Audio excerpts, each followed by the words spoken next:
The following story is based on the records of the United States Air Force, the files of the Hayden Planetarium, and the actual transcripts of the tapes made by Betty and Barney Hill under hypnosis by Dr. Benjamin Simon. The purpose? To penetrate an extraordinary case of double amnesia precipitated by their claimed sighting of a UFO in 1961.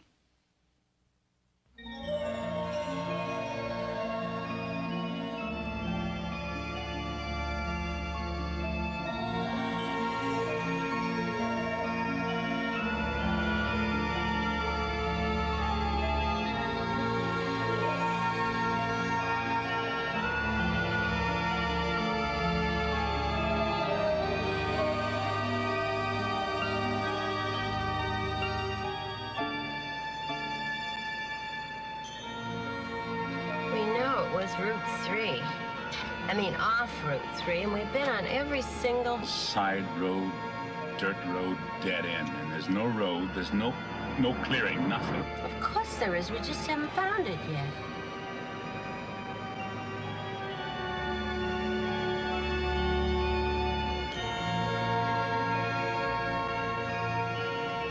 Left or right? I don't know. Let's try right. I saw the thing. I knew I saw the thing. But if my best friend told me he'd seen it, I'd say he was crazy. Barney, there have been UFO sightings all over New Hampshire. Are you saying they're all nuts, all those people? Maybe, yeah, maybe. And it's crazy to keep coming back here.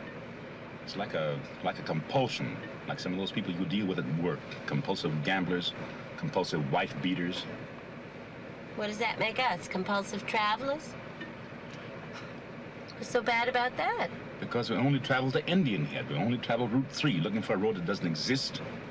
How many times have we been back here, Betty? 7, 8 times. You always end up exhausted and fighting each other. I don't want to fight with you, Betty. Let's not come back. Let's just decide not to come back again. Ever. But we will, you know. Well, you know. Oh, it's funny how we do that. Say the same thing at the same time.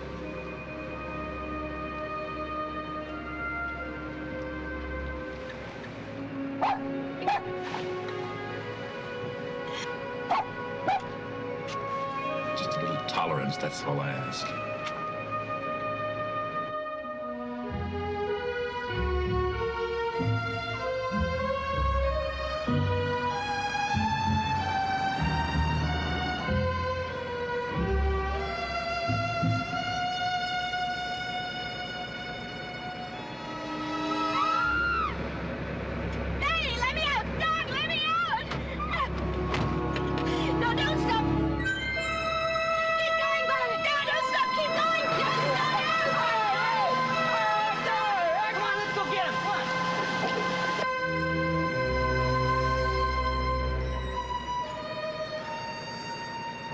The moon sitting on the ground. That was a dream, Betty. The men in the road, I saw the men in the road. And then I saw the moon sitting on the ground. Dreams are dreams and reality is reality. We almost smashed up this car because you had a dream. Don't do that, Barney. Please. Don't shut me out. Talk to me. Tell me what you feel. I feel that your dreams are dreams, and that reality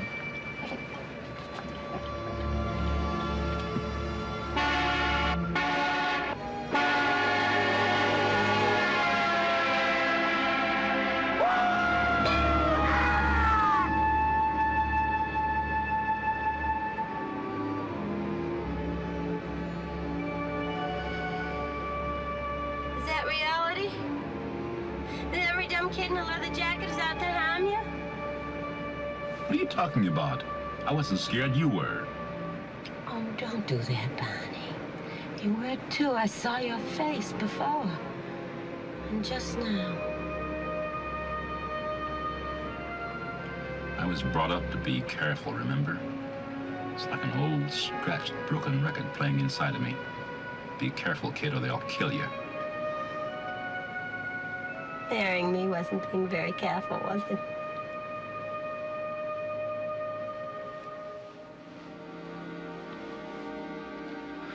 I loved you so much, I forgot to be careful.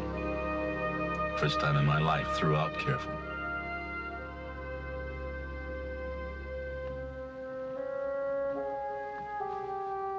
Barney, what are we gonna do?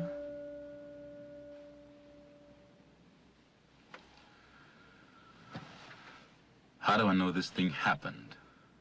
How do I know I wasn't just seeing things? I'm in this terrible position where I know it happened, but I can't get myself to believe it. And it's bugging me so much that my ulcers are kicking up again. Just when they were getting better. It's worse than that. I'm trying to minimize. I was out of work for 6 months on disability. The doctor said I was suffering from the complete physical exhaustion, anxiety. And Betty was having those nightmares, sudden fears out of nowhere. Things that are really not like Betty. She's so calm. And it's been almost 2 years since the experience? Yes. I keep trying to remember what happened, where we were. There's a whole area that's lost, 36 miles in there, between the time we saw the UFO or whatever and when we heard the beeps. Now, Concord's about where you heard the beeps. There's a beeping sound. Beep, beep, beep. Is there something shifting in the car? I don't know. Uh-oh. Do you think that thing is back again? How strange. Wait a minute. I wonder if I can make the car do that myself.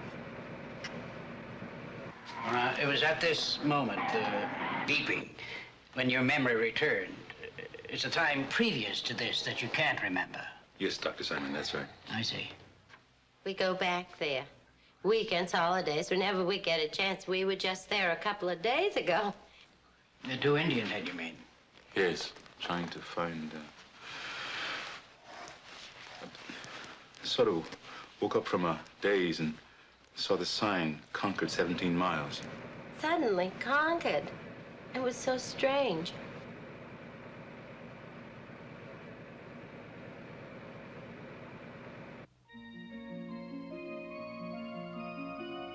Barney and Betty Hill began general history of their anxiety problems and amnesia, highlighted by their claimed sighting of a UFO at Indian Head 2 years ago. The Hills' clearest memory is their return home from the UFO sighting experience. Treatment is to be centered on their anxiety reaction with their apparent amnesia. Unidentified flying object, secondary matter. Major job is to determine treatment of patients in overcoming this unique case of double amnesia, most probably by means of hypnosis.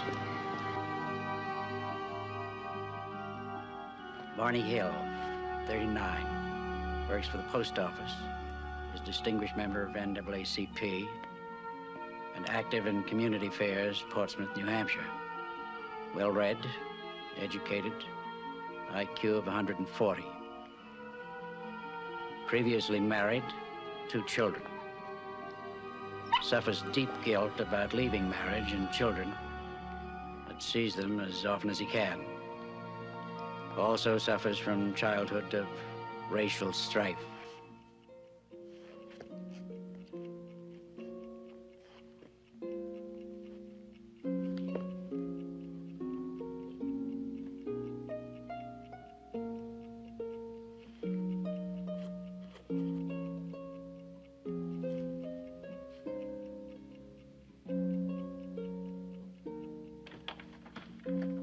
Betty Hill, 42, comes from an old New Hampshire family dating back to 1629.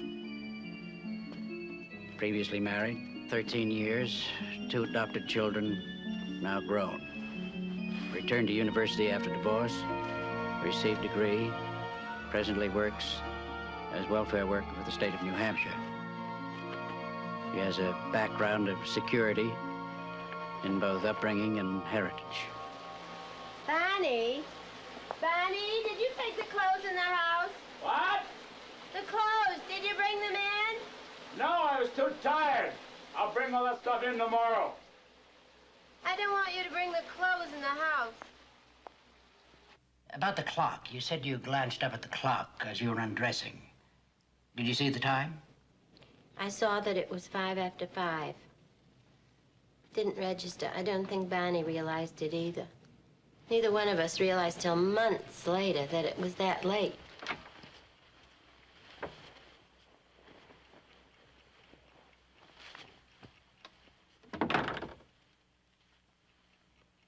Wasn't that strange, Barney? Whatever it was.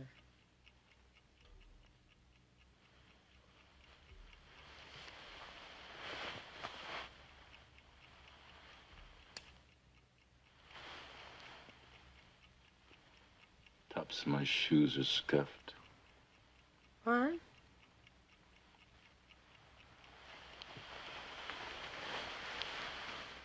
Tops of my shoes are scuffed. I don't understand. How could that be? I don't know.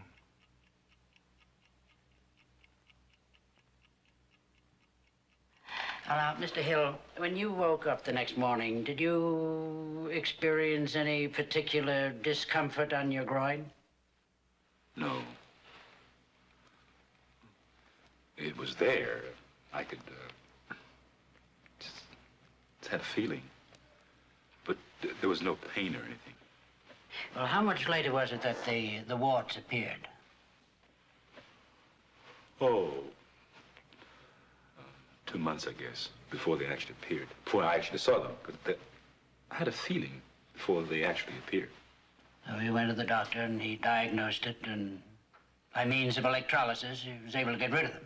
Yes, sir. And you haven't been in trouble with them since? No, I haven't. I see. Please, continue.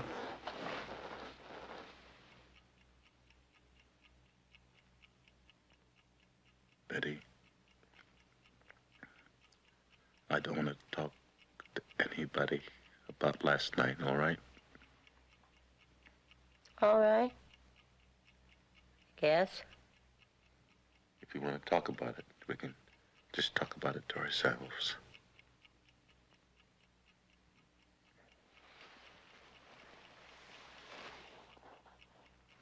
But we can't just not talk about it, you know. I know that. I want to talk about it to you. I don't like feeling alone with this thing. You're not alone with it, love.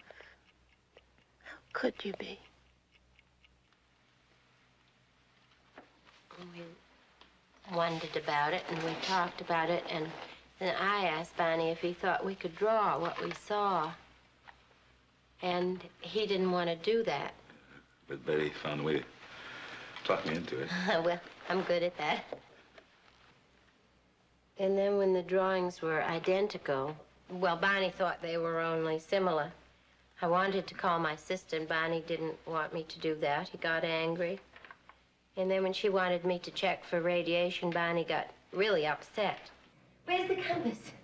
Where's the compass? I don't know what you're talking about, Betty. The compass, where's the compass? I don't know where it is. How am I supposed to know where the compass is? Come on, Barney, you're a big help. It's in the drawer where it always is. Why don't you look before you ask? It's always there in the same place. Betty, listen. I think you're getting too excited about all this, and I think you better calm down. I think we just better forget about all this. Barney, would you please come outside and look at the back of the car and see what happens to this compass? Janet says a compass works like a Geiger counter. And if the car has any radiation... Oh, Betty, it's all so ridiculous. A car is made out of metal, and any metal would attract a compass. The compass just went crazy. Near the trunk, the spare tire. Not near the battery, or where you'd expect it to.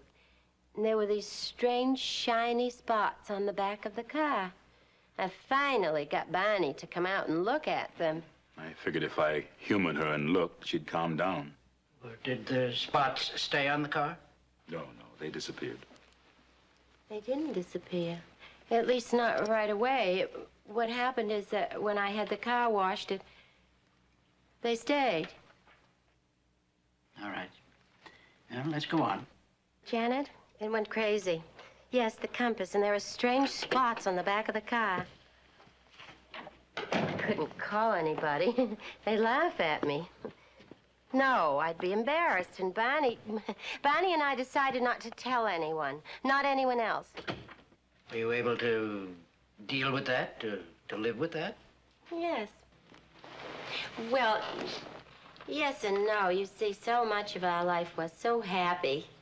We'd only been married about a year, and so many things were new, especially for Barney. Why especially for Barney? Well, the only change in my life was that I was married to Barney. I lived in the house where I'd lived for years. I had the same job and the same friends. But for Barney, everything was different. He lived in Philadelphia in what was really an all-black society. And here in Portsmouth, it's pretty much an all-white society. It wasn't just a new marriage for Barney. It was a whole new life and new friends.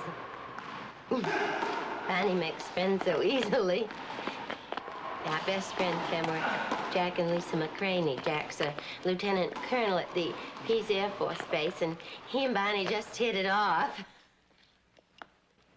I knew Barney wanted to tell Jack about what we saw.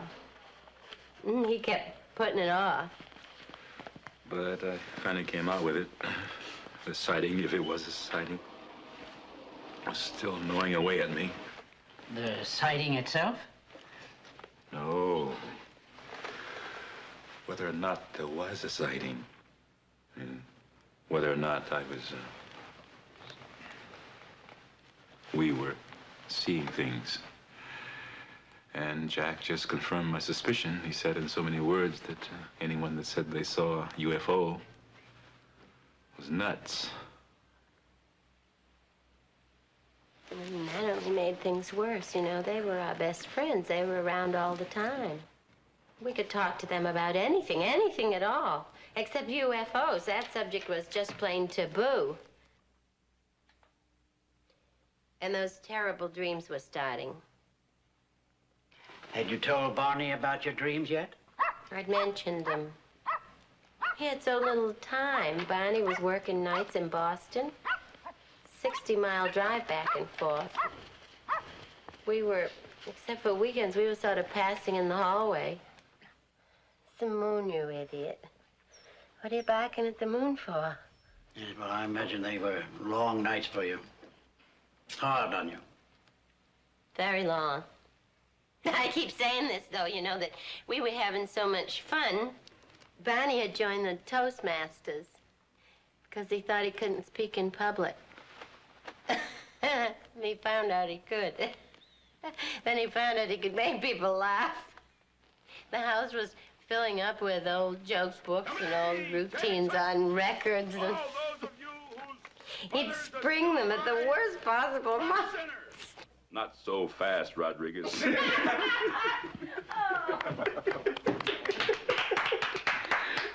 Barney, just sit down. You'll be late. Bossy little thing, isn't she? You never knew she was the oldest of 5 children. Just grew up bossing everybody. Do me a favor, Barney. Wouldn't you really like to sit down? Call off your dog, Bossy. Yeah, just like that, it would change and everything would get terrible. Like that night, Jack and Lisa were having their problems. Lisa knew we thought we had seen something. Somehow we got onto Barry Goldwater. Goodness only knows how we got onto Barry Goldwater. I heard myself saying, you know, the trouble with you white people, Don't call me you white people. Don't ever call me you white people. You can say those white people, but don't include me, Barney Hill. I'm not white, I'm human. Well, I didn't ever say that again. No, you didn't.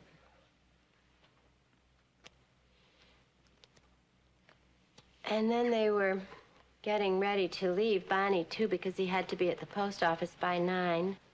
And when they all were saying goodnight, you could have cut the tension with a hatchet. My fellow citizens, let no one doubt that this is a difficult and dangerous effort on which we have set out. The path we have chosen for the present is full of hazards, but it is the one most consistent with our character and courage as a nation and our commitments around the world. And then Barney came back. He said he was going to call in sick. He was so worried, and he was just lying there with this white cloth over his face to help his headache. Better? Not much. Barney, I want to ask you something. I can't, not with that thing over your eyes. It was your idea. This probably isn't the time, anyway. But I really wanted to ask you. Listen, Betty, I was just listening to the news. Barney, I said I wanted to ask you something. This is important, Betty, really important. If they actually do start shooting missiles. Who? Nobody's gonna start shooting missiles, Barney. If they do, and we're not together, if I'm at work and can't get here, now listen to me. What I want you to do is make your way to your mother's house. Now manage to get there. Is that clear? Yes. Yes, sure. Good.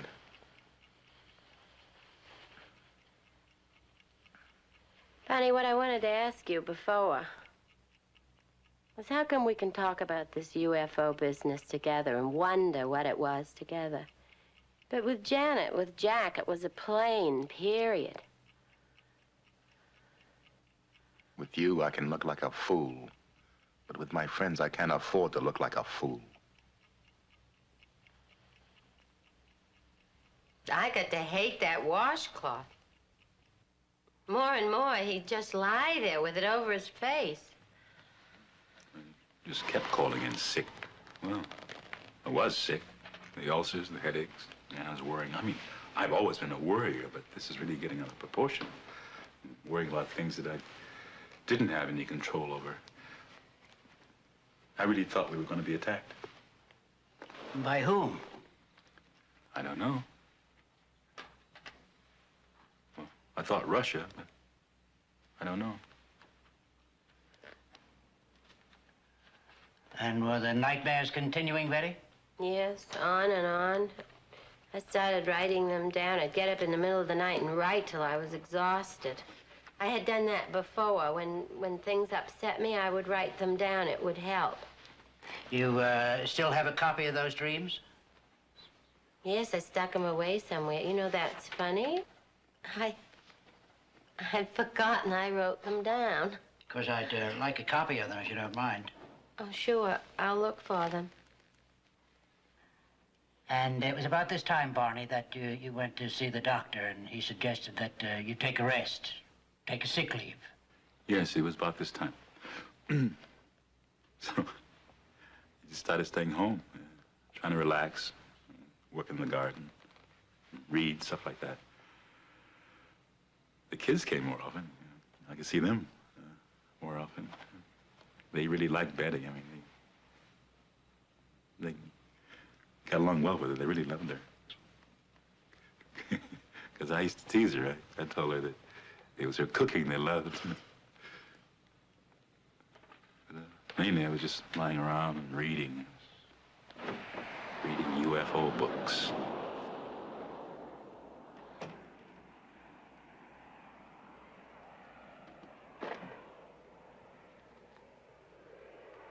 Hi. Hi.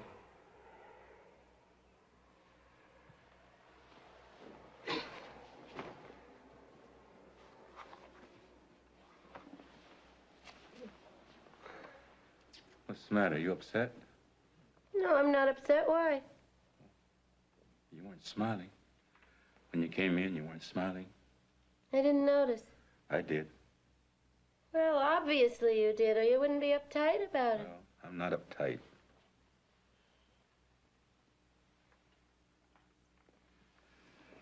Sorry about that. I'm uptight. What about? Well, if I knew.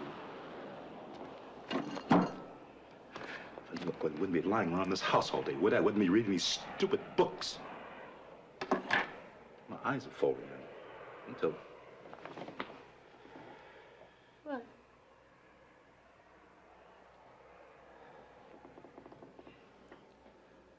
Till I think I'm nuts as they are.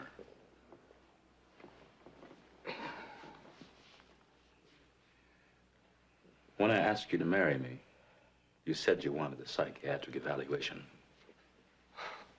But don't laugh. You may have been right. Oh, what do you mean?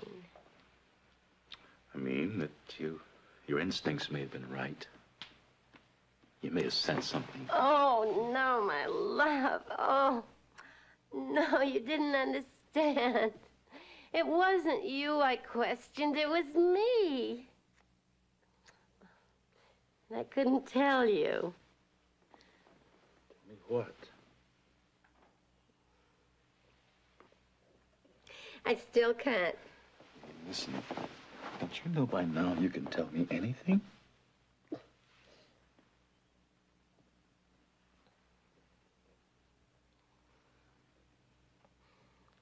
I'm not pretty.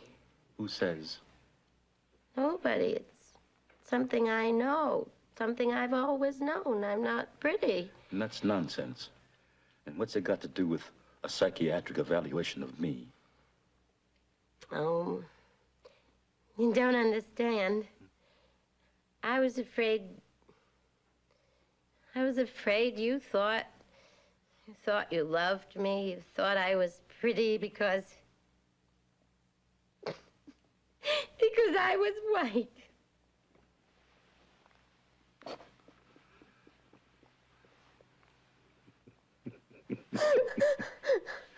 Hey, that's like me being afraid you didn't love me. You only loved my beautiful black body. Well, I do. Oh, well, there's that too. You're right. You're not pretty. You're beautiful. And I see the whole world, Betty. I see every bit of beauty in the whole world in your face. No. I see you, Betty. I see you.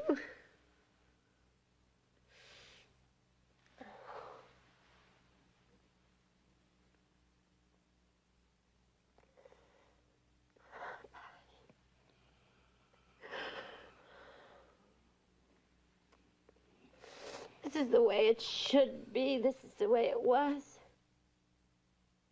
Well, finally I convinced him that we had to report it. She cried. That's really what did it. Well, whatever did it, we did call. Yeah. I wasn't too impressed with how the Air Force handled it. But when Wayne Webb from the Hayden Planetarium contacted us, then I knew that Betty was right, and that we had to tell everything we saw.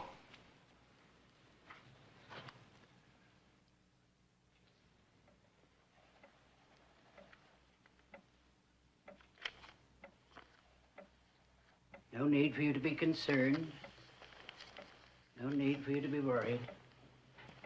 You are deeper and deeper asleep. You are deep asleep.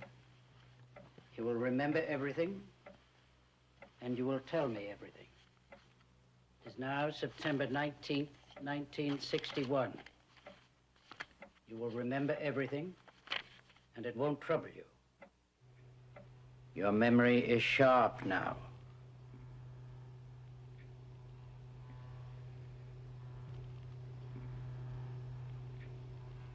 I want you to go back to the time of your vacation in Montreal, beginning with the time you left your hotel in Montreal. Yes. I want you to tell me in full detail all your experiences, all your thoughts, all your feelings, beginning from the time you left your hotel. Now, were you in Montreal? It was approximately 112 miles from Montreal. We were driving from Niagara Falls through Canada. Well, just go on. Tell me about your arrival there. The thoughts that were going through my mind was that would they accept me at the motel, because would they say they were filled up? And I was wondering if they were doing this because I was prejudiced. Because you're prejudiced? Because they were prejudiced. You run into this a lot, I take it. I have not actually run into being denied accommodation yet. You mean you worry about it? But I know that this does happen, and I am concerned. Did you tell your wife about your concern? Does she share it? I express it, but she does not share my concern in this matter. Very well. Go on. We are riding around, and I'm lost. And I'm concerned about the toll gate, customs. Why? I have a gun in the trunk of the car, a .32 pistol, and it is hidden in the well of the trunk of the car with the trunk mat over it. And I'm thinking, why did I do this? Why did I bring this gun along? And I know it is all my fears, that I believe the hostility of white people, particularly when there is an interracial couple. Yes, well, go on. Your memory is sharp. Where are you now?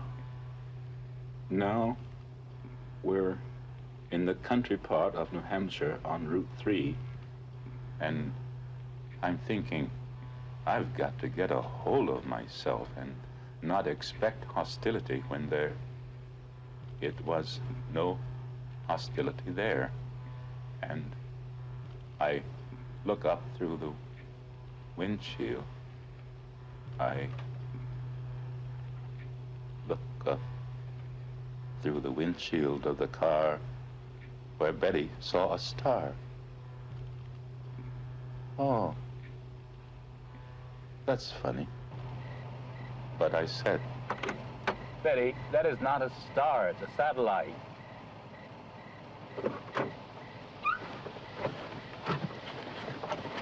Come on, Dulcie, let's get up. Hurry up, Betty, so I can see. It's not a satellite, it's a plane. Barney, what kind of a plane is that? What kind of plane was it? It is right over my right, and it does not go where I thought it would go. Barney, I'm asking you a question. What kind of a plane is that? Oh, that's funny. It was funny. They're coming around Toward us. They're changing course. Just a Piper Cub. Barney, it's not a Piper Cub. You saw a small plane. Barney, that's not a plane. It's still following us. Barney! Where are you going? I just want to see it. Still there. It's coming closer. It is not. It is not coming closer. Just way up there. Betty, what are you trying to make me believe?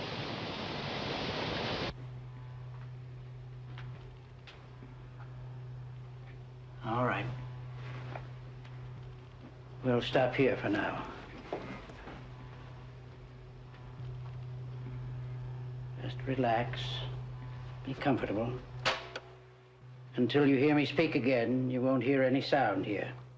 Just rest and be comfortable.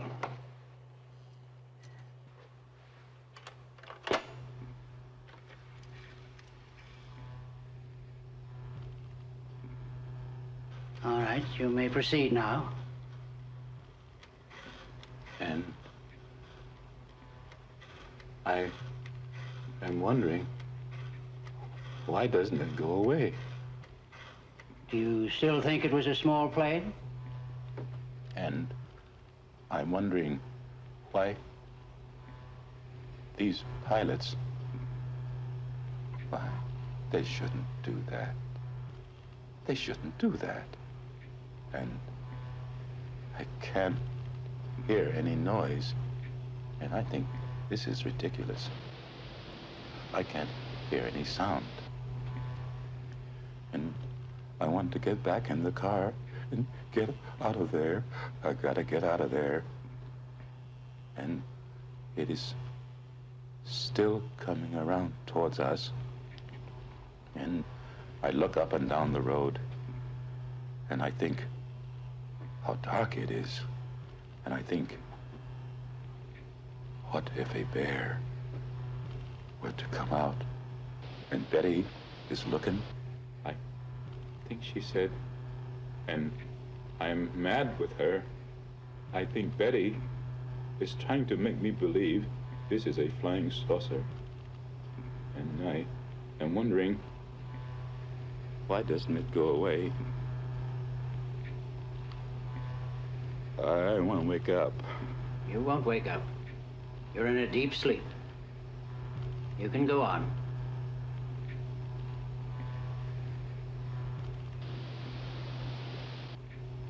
It's right over my right. What is it? I gotta get out of here. This won't trouble you. Go on. You're remembering everything now. And I try to maintain control so Betty cannot tell that I am scared. Oh, I am so scared. Go on. This won't hurt you. Experience it. It won't harm you now. I gotta get my gun!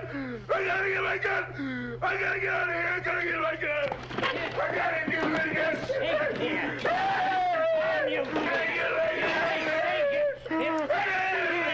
Nothing can harm you here.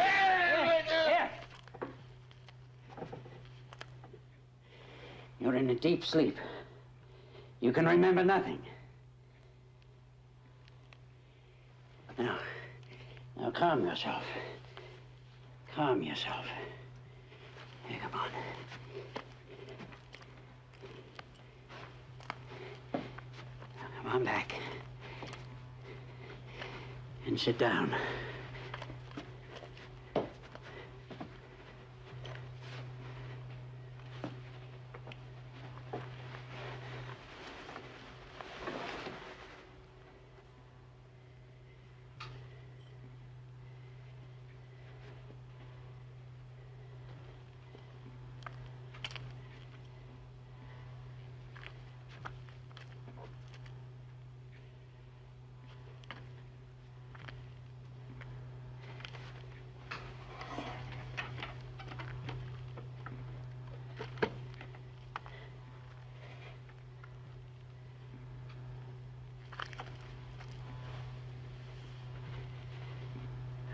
All right.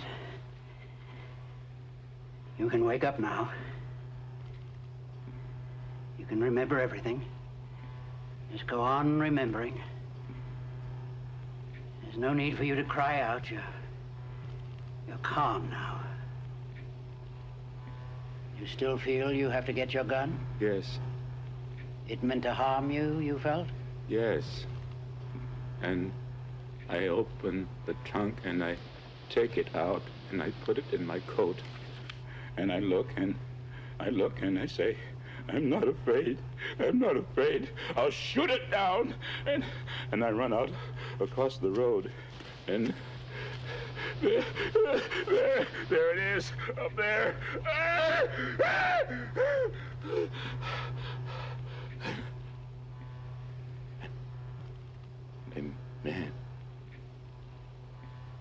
A man. Is he a captain? What is he? And he's looking at me, and I say, no, I have to shake my head. This isn't true. This can't be true. And still there. And I look up and down the road, and I think, can't somebody come along and tell me that this isn't there? It's there. Are you sure it's there? Yeah. You're not having a dream? And I touch my right arm. It's not my right, it's my left arm. And it's there. If I let my binoculars fall and dangle, maybe it won't be there.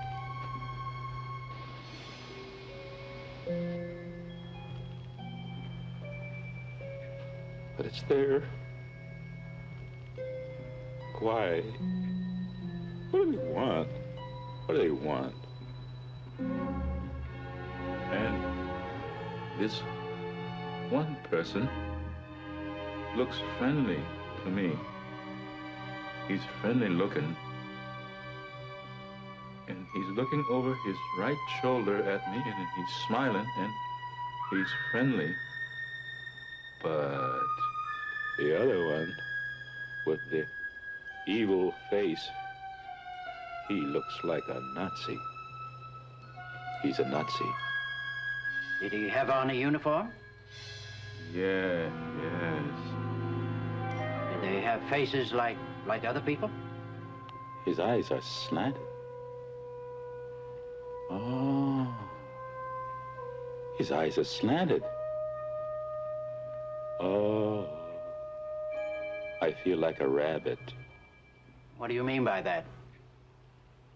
When I was hunting for rabbits in Virginia, this cute little bunny went into a bush that wasn't very thick, and my cousin Marge was on one side of the bush, and I was on the other with a hat, and this poor little bunny thought he was safe, and it tickled me because he was just hiding behind this little stalk that meant security for him.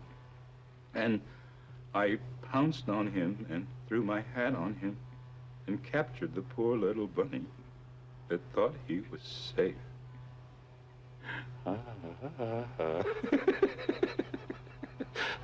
Isn't that funny? I thought of that, standing out there in the field. I'm that bunny. I'm gonna be pounced on. I'm that bunny. This creature is trying to tell me something. I can see it in his face. Are its lips moving? No. His lips aren't moving. But he's looking at me and he's saying to me, don't be afraid.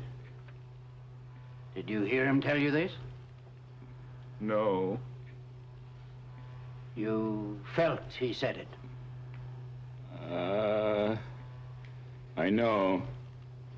And he said, just stay there, he said. And he's telling me not to pull the binoculars away from my eyes. And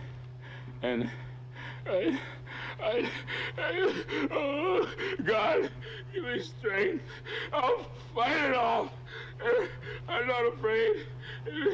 And I run out across the road, and there it is, up there. Oh, those eyes. Oh, can I please wake up? Just a little longer. You'll get through this, all right. I don't understand. The eyes don't have no body. They're just eyes. Oh. Oh, that's what it's got to be. It's a wildcat up a tree. That's what it's got to be. Oh, I know. It's the Cheshire Cat in Alice in Wonderland. It disappeared too, and only the eyes remain. Oh. You don't seem to be frightened anymore. No, they're not gonna do anything bad. Just floating about. I'm that bunny. I've been captured, but just floating about. It's so ridiculous, isn't it? Oh, really funny. I wonder where they come from. They're not gonna do me any harm. I wish I could go with them. Oh, what an experience to go to some distant planet. Maybe this will prove the existence of God. Isn't that funny? To look for the existence of God on some other planet.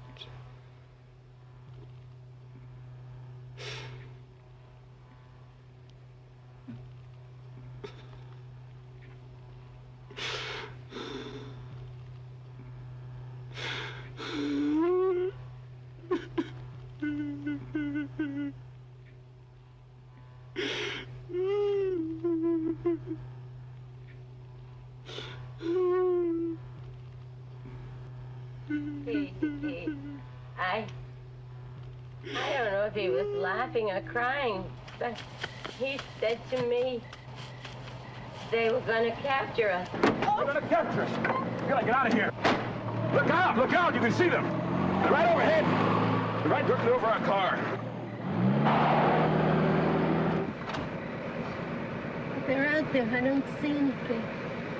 It's all black. I don't see them.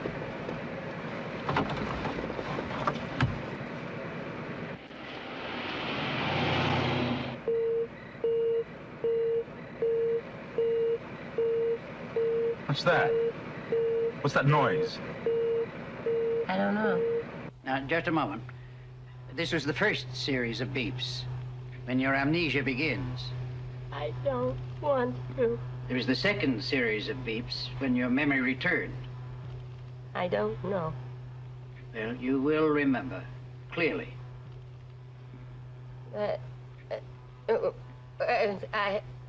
My mind's blank. I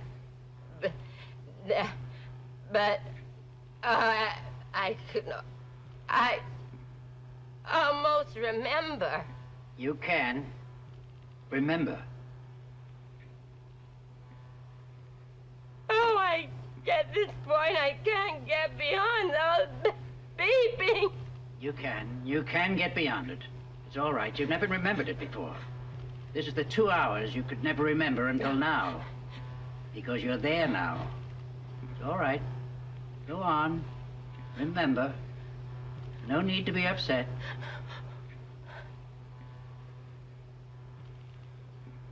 I'm not supposed to. Not supposed to? Who told you you're not supposed to? They did. All right. You're calm. Calm.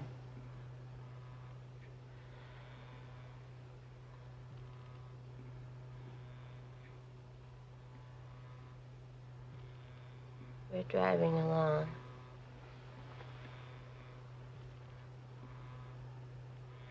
I don't know where we are. I don't even know how we got here. Barney and I, we were driving. I don't know how long. I don't know how long. We haven't even been talking. I was just sitting there, feeling that something's going to happen. now I'm not really too afraid. Except now I am. That time I didn't feel afraid. Why are you crying if you're not afraid? I'm afraid now. But then I wasn't afraid. I was afraid. I was afraid when I saw the men in the road. The men in the road? I never been so afraid in my life before. Tell me about the men in the road. It's all right. You're safe here. Tell me about the men in the road. Betty, don't fall asleep. I want you to stay awake so you can remember. Tell me about the men in the road.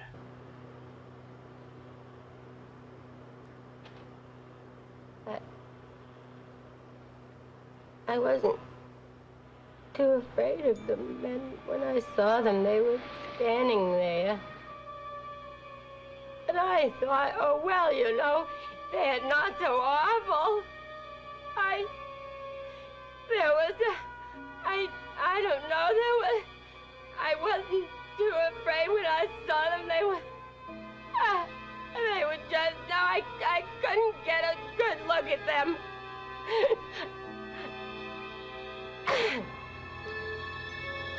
Maybe their car's broken down. What are they doing here? And then they started coming to us. And then when they did that, I got really scared. And Barney tried to stop the car. And when it... What was that? I didn't hear that. I thought if I could just get my hand on the door of the car and open it, I can run into the woods and hide. And Barney is yelling. They're gonna capture us. They're gonna capture us. They're coming closer. Oh, my. Oh.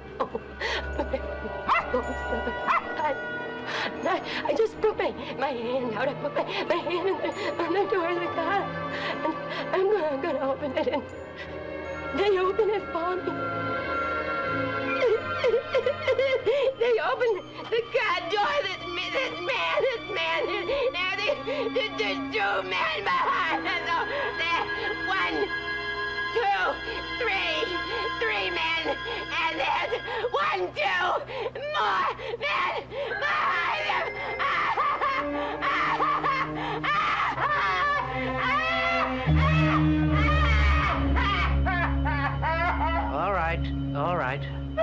All right. You'll stop there for now. You'll be relieved and relaxed. When you wake up, you won't remember anything that's transpired here. You won't remember anything until I ask you to recall. All right. You'll be comfortable and relaxed and at ease.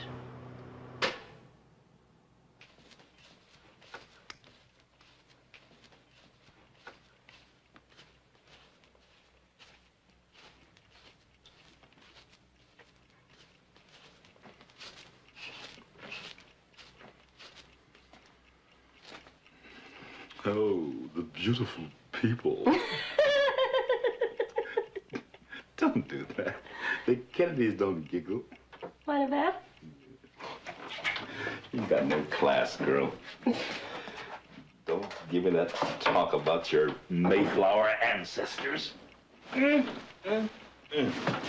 how could I go and marry a girl with no class? No, Betty, no. Not that, no, Betty, not that, no, anything but that, no. Serves you right. No class. You're really feeling good, aren't you? Yes, I am. Just minutes. I really feel good. I come out of those sessions, It's like a weight's lifted. And I don't know what the weight is, but something's working because there are these minutes before it all comes creeping back again. With me, it's a day or so. And then I can't wait for the end of the week to get back in there. Like today, at lunch, I felt so cool I had an onion with my hamburger. Barney, you know we said we wouldn't eat onions unless we both had them. Oh, I'm sorry. I forgot. I'll get you one. What? I'm gonna get you an onion. Oh, I don't want an onion, you lunatic.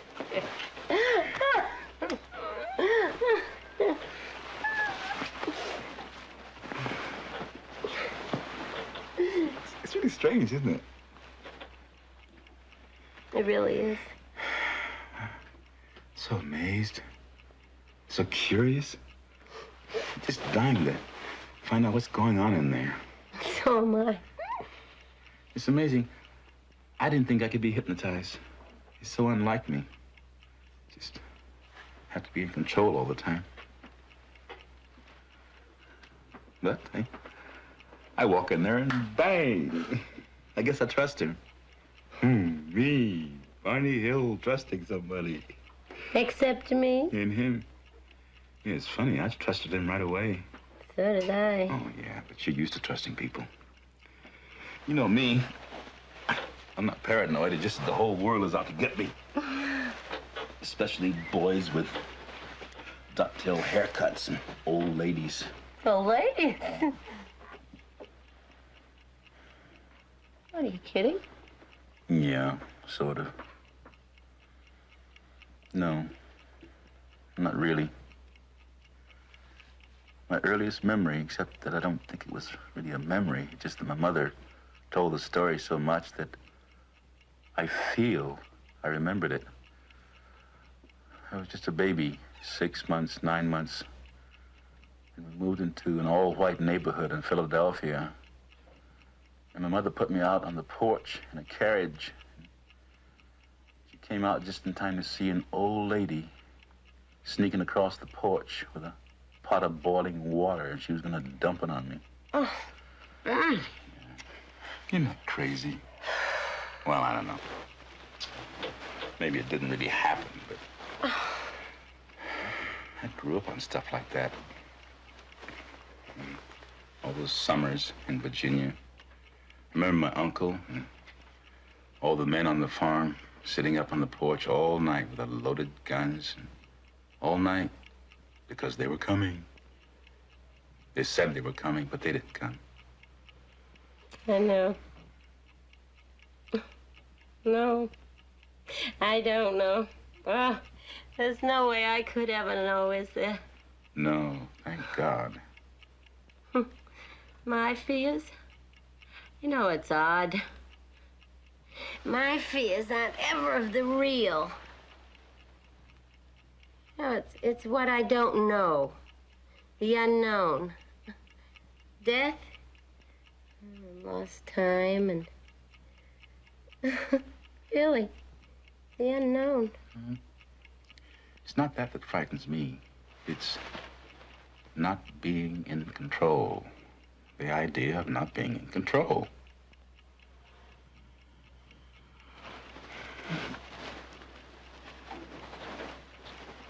You promise me something? If I get a stroke, something like that paralyzes me so I can't,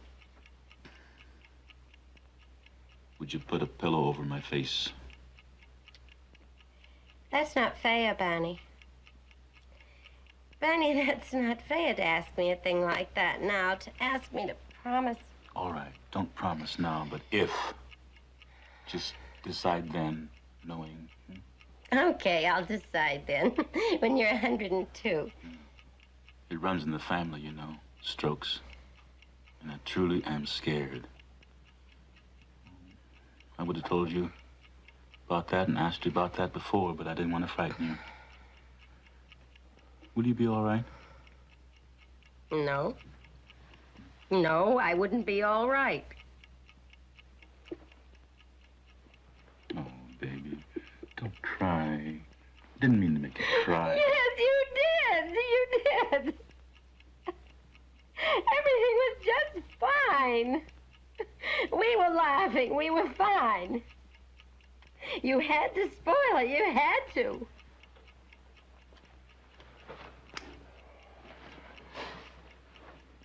I'm sorry. I know. So am I. Oh, we're always sorry. We keep right on doing it. And we're sorry. Why? Oh, will we ever know why? Go on, Betty. It's all right. You can go on now. I don't know what happened. You can remember everything now. What did these men look like? Did you see their faces? No. How were they dressed? Did they have on a uniform or ordinary clothes? I couldn't say. I don't know. I can't remember. I'm not supposed to remember. All right. Your memory is sharp now. You needn't worry. You can remember everything. Now tell me what happened. What are you thinking now?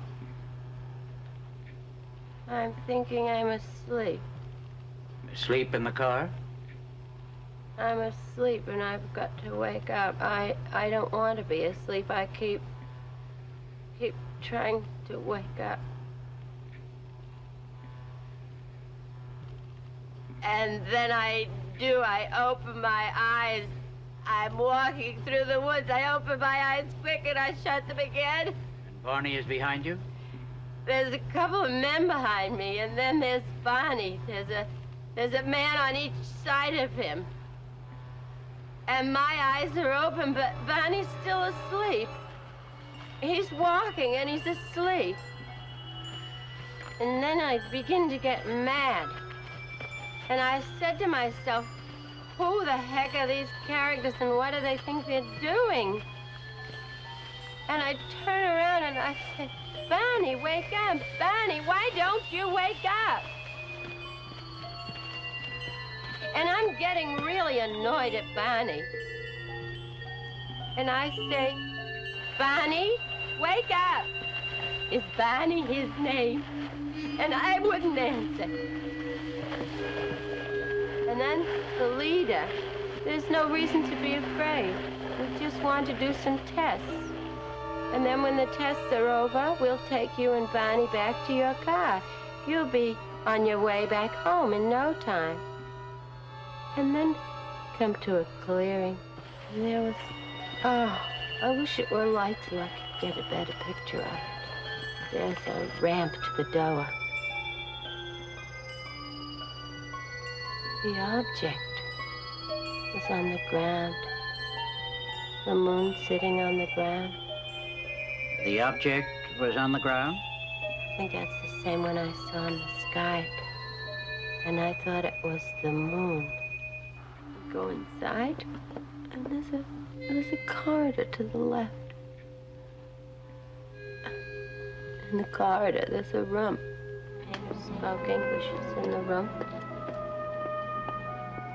And then another man comes in. I haven't seen them before. I think he's the doctor.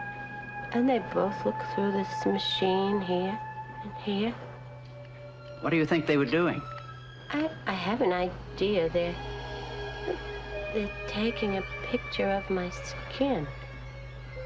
They're doing all kinds of things.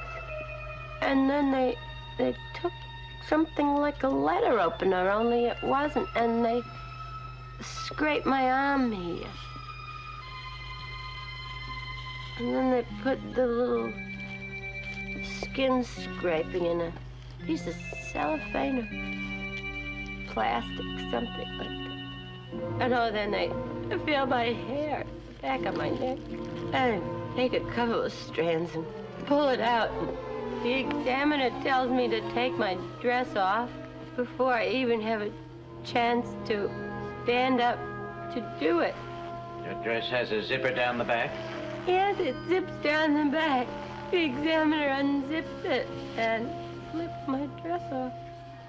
And they're talking. I don't know what they're saying. I couldn't understand that part. I want to do some tests. I want to test your nervous system. I don't know how our nervous systems are, but I hope we never have nerve enough to go kidnapping people off the highways as you've done. I'm lying on the table.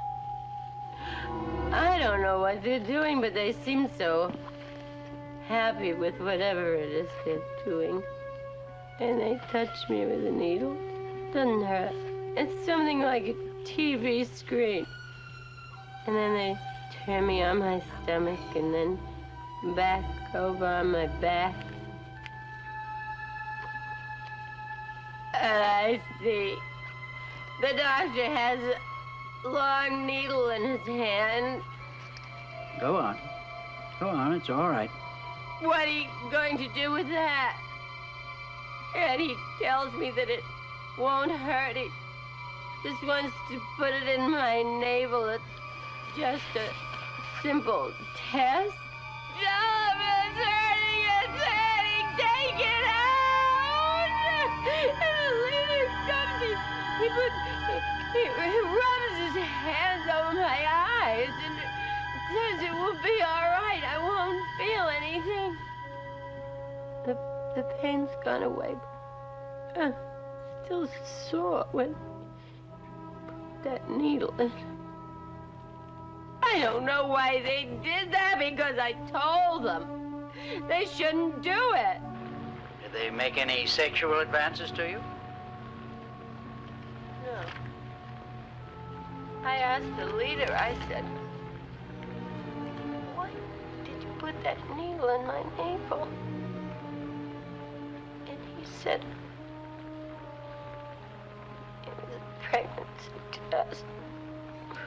And I said, I don't know what you expected, but that was no pregnancy test here.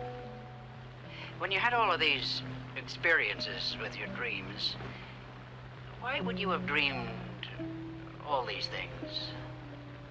The dreams were the same as the experiences that you felt you had? I figured that in my dreams I remembered what actually happened.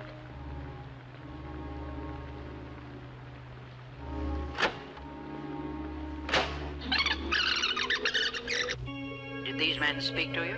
Only the one I thought was the leader. What kind of language did he use? He did not speak a word. I was told what to do by his thought, his thoughts.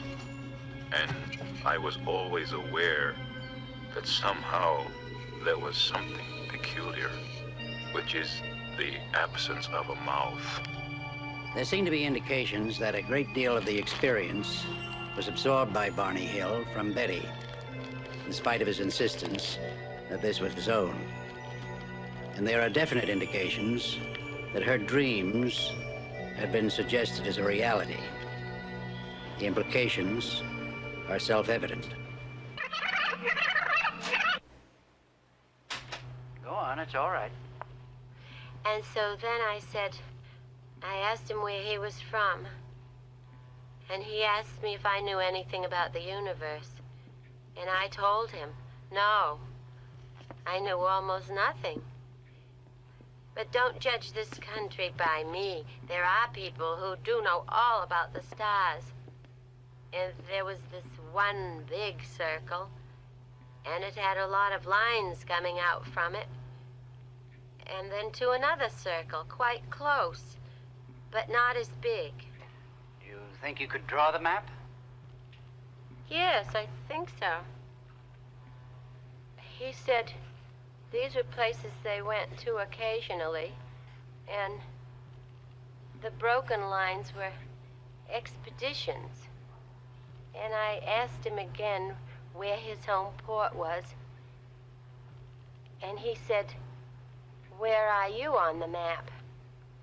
And I looked, I laughed, and I said, I don't know. And he said, if you don't know where you are, there isn't any point of my telling where I'm from. Or did they actually speak English? I've been telling myself I heard them in English with an accent, but I don't know. Could it have been thought transference? No. I knew what they were saying, and they knew what I was saying, but if it... I knew what they were thinking. I knew what they were thinking. And I said, you promised I could have the book. And he said, I know it, but the others object. And I said, but this is my proof. And he said, that's the whole point. They don't want you to know what happened. They want you to forget all about it. I won't forget about it. You can take the book, but you can never, never, never make me forget.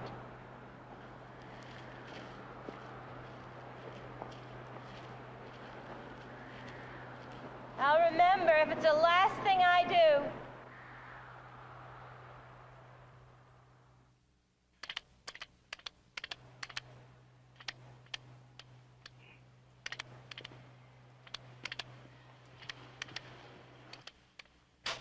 Why do you think they were examining your skin? You suppose it was because your skin and Barney's skin were of a different color? I don't know. I think it's because their skin and mine were different. And I started to get out of my car, and I felt myself supported by two men, and my eyes were closed. Now, just a minute. Didn't Betty tell you this? No, Betty never told me this. But didn't she have dreams of this and talk to you about them? Betty said that we were inside a UFO in her dreams, not how we got there. Yes, but didn't she tell you that you were taken inside? Yes, she did. Well, then she told you everything that was seen inside. About being stopped by these men? No, she did not tell me about being stopped by the men. She did not have this in her dreams. I saw this.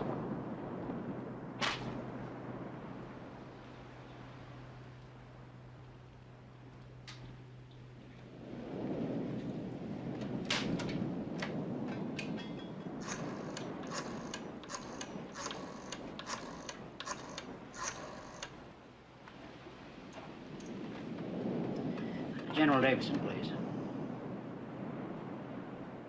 Jim. Ben. Look, I've got a problem. As I see it, there are four possibilities. One, they're lying. Now, I can discount that because they're honest people, high integrity. Two, it was a case of dual hallucination. Well, it's improbable for reasons I won't go into. And three, the incident was a dream or an illusion. Now, this I intend to explore further. What makes you think it was a dream? Well, I didn't say I thought it was a dream. I said I'd explore it further. You know, I remember you saying exactly the same thing about a young lady in freshman biology, that you thought you were in love with, that you wanted to explore that. All right, all right. Now, the reason I'm going to explore it further is because a background existed.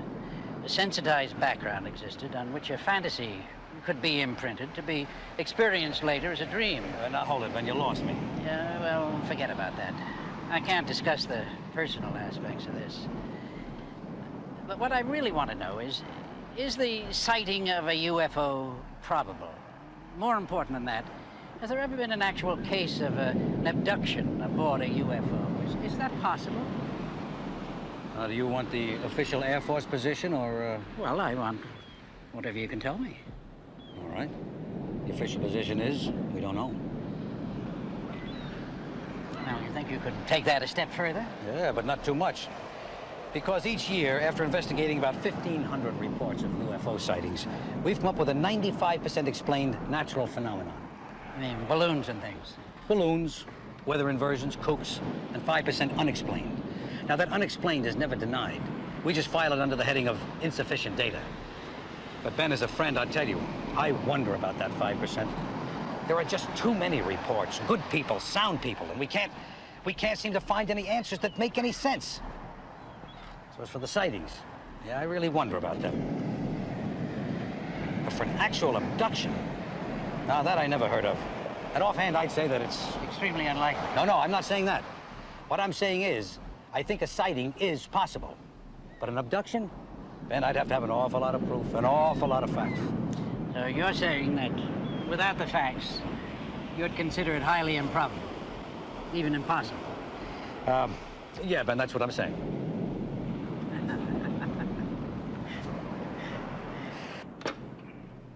Barney and Betty Hill have hypnotized each of them separately, and each of them separately remembers in general the same experience. I suspect that in this stage of therapy, the sighting of an object, which could possibly be a UFO, triggered an externalized fantasy, a fantasized trauma which the Hills have projected their inner turmoil.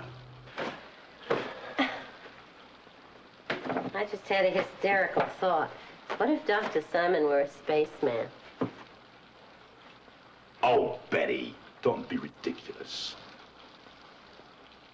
Neither Barney Hill nor Betty Hill realize that their experience, as described, is almost identical to the long report that she wrote about her dreams. If he changes his mind and decides not to let us start listening today. Of course he's gonna let us listen. He said so. Oh, Barney, don't be ridiculous.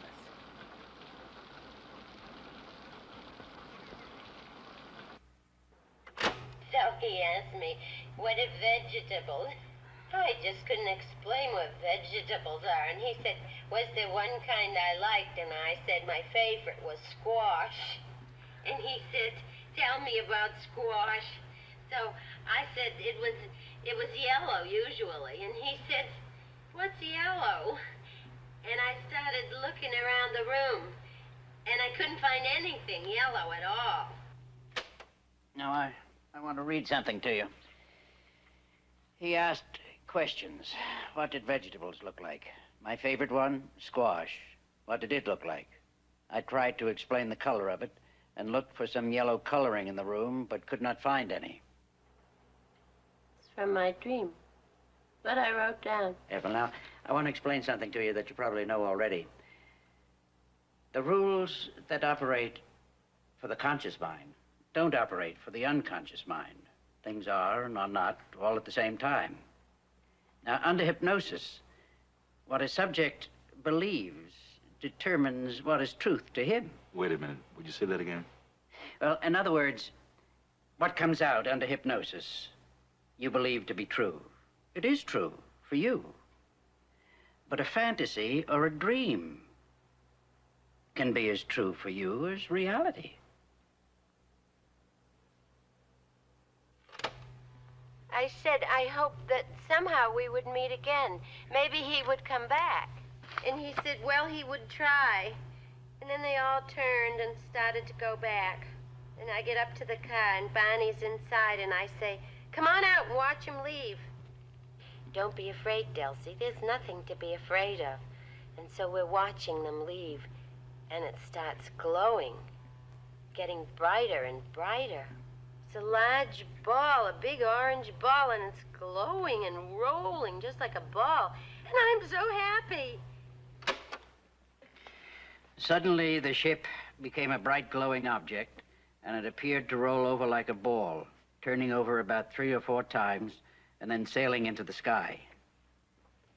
There's one thing I don't understand. Suppose it was a dream. Could we have both had the same dream? Well, that's an aspect that's been puzzling me, and no, I don't think it could. At first I thought Because Barney was more ready for a trauma that he had transferred a fantasy to you. Then I thought, because it seemed more likely that you had transferred your dreams to Barney. Because Barney is more susceptible. Well, I'm not quite sure how to take that.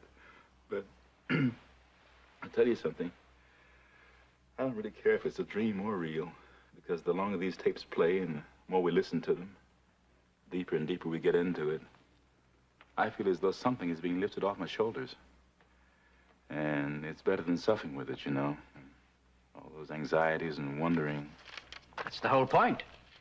The point is to relieve the anxieties. How do you feel now, Betty? I feel fine. I guess it was just the fear of the unknown had me so scared. And I don't want to be operated on. You don't want to be operated on. What makes you think of an operation? Oh, I just remembered something. I don't know if I went into this detail or not when I was hypnotized. What detail? Well, as I was listening to myself... Oh, I don't know. Maybe it's just psychological. I don't want to hear any more of that for a while. What detail? As I was listening to myself, I remembered what they examined my groin with. It was a circular instrument, and they pressed down with it. You know that small ring of warts that developed in an almost geometrically perfect circle around my groin? Since the therapy began, it's been a little painful, inflamed around the whole area. And I was wondering, those warts originally appeared way back in 1962 when I had no conscious memory of the events aboard the craft, right? Now here it is, 1964, and they get inflamed. How's that possible? I don't know. It may still be part of a shared fantasy. But I just don't know.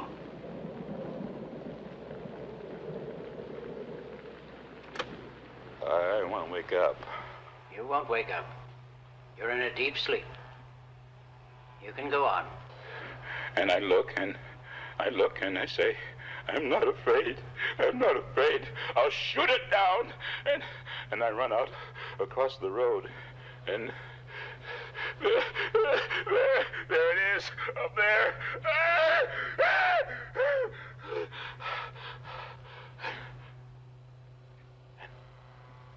And man, and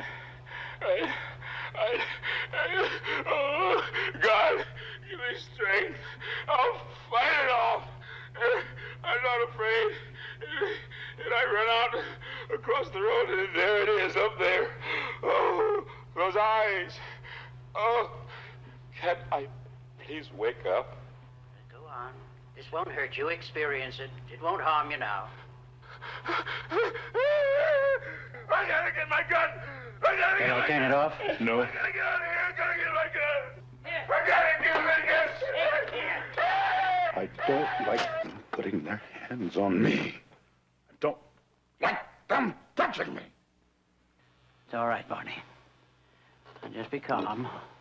It's all right.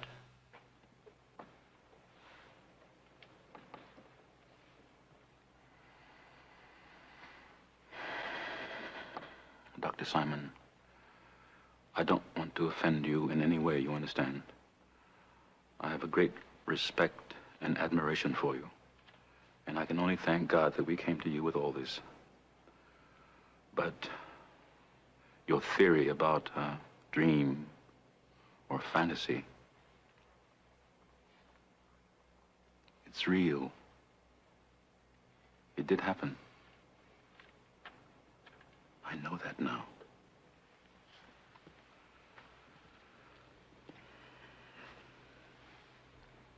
I know it.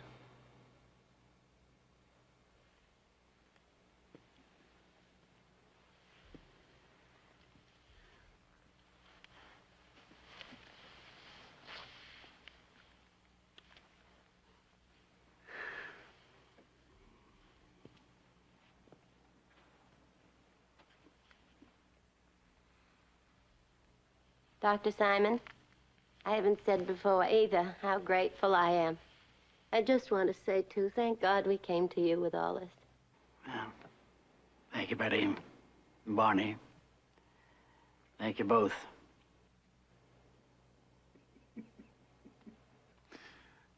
I had the feeling, listening, that I gave you a few bad moments there. Oh, I tell you. His little old heart went pit-a-pat a couple of times. You're a big man, Barney, and going for your weapon.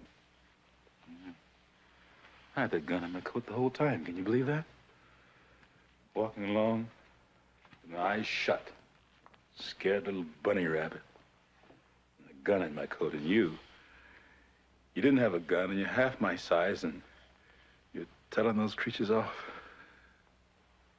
Mighty Mouse. What in the world was I so afraid of? Betty, you had a good time. Well, what do you think? You must have given it some thought.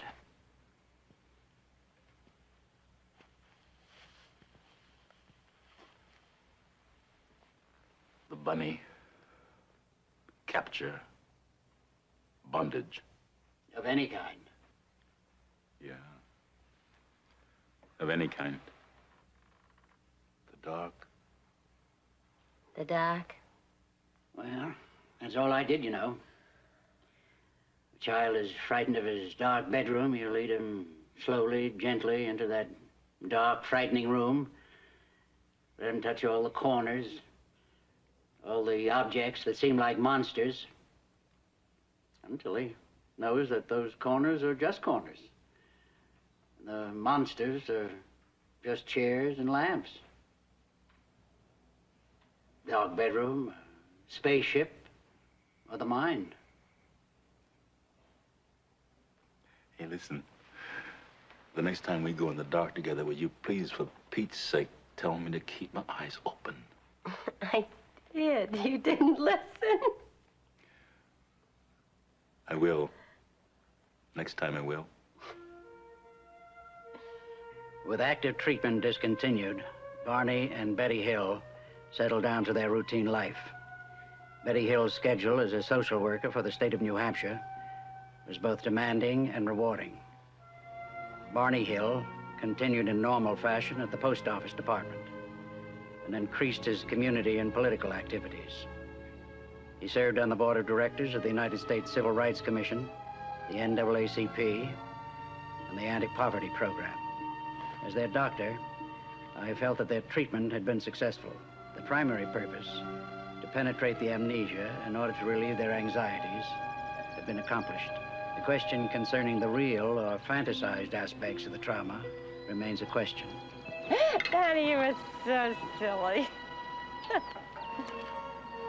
And I'm so proud of you. Oh, so proud. You remember when we were in the middle of all that mess? We were fighting all the time about just everything. Well, I told you. No, well, first you said that. Well, you know, you were talking about if you had a stroke,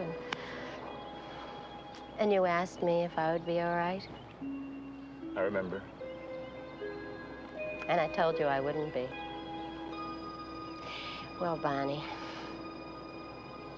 that's not true what I said. I would be all right. You know why? Because you've given me so much love, so much laughter, snatches of song. Last the rest of my life. So I could be alone if I had to. And I would be all right. And you made up for every bit of unhappiness that I've experienced in my whole life. Oh.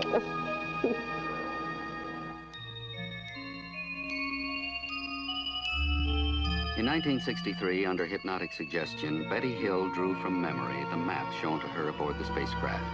Astronomers became fascinated, for what if the map corresponded to a pattern of real stars from an alien viewpoint? Astronomers reasoned that the majority of star systems likely to have life-supporting planets were located in the obscure southern constellation of Reticulum. Yet 3 stars in the cluster were unknown until 1969. No astronomer on Earth knew their position in 1963. But that same year, Betty Hill drew a map which contained these undiscovered stars. Astronomers at Ohio State University requested a computer to put them in their correct position out beyond the incredible double star system of Zeta Reticuli 1 and Zeta Reticuli 2, 220 trillion miles, 37 light years away from Earth, looking toward our sun.